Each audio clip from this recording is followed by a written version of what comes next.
समस्त मत्स्यजीवी डंगा मालिक एवं मत्स्यजीवी सोसाइटी कर्मकर्ता मानकर अवगति निमंते जणाई जाती कि भारतीय पाणीपाग विभाग सूचना अनुसार बंगोपसागर में सृष्टि होता लघुचाप फल आसंता 26 तारीख 28 तारीख पर्यंत समुद्र अशांत रहा प्रबल वर्षा एवं पवन बहर संभावना रही। तेणु समुद्र को कहीं माछ मारिया को जातु ना, निज निजर डंगा मत्स्यधर उपकरण गुड़ी को सुरक्षित स्थान में रखतु एवं निजे मध्य सुरक्षित स्थान में रुहतु। धन और जीवन सुरक्षा निमंते यह पालन करने अत्यंत जरूरी अटे। सहकारी मत्स्य अधिकारी सामुद्रिक संप्रसारण चंदनेश्वर। धन्यवाद।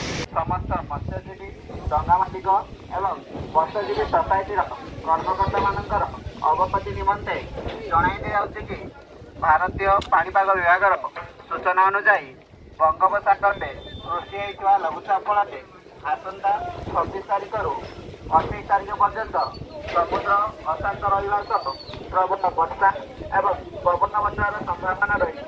तेणु समुद्र को कहीं माछ मारिया को जातु ना, निज निजर डंगा एवं जाल को सुरक्षित स्थान में रखतु, निजे मध्य सुरक्षित स्थान में रुहतु। धन और जीवन सुरक्षा निमंते यह पालन करने अत्यंत जरूरी अटे। सहकारी मत्स्य अधिकारी सामुद्रिक संप्रसारण चंदनेश्वर। धन्यवाद।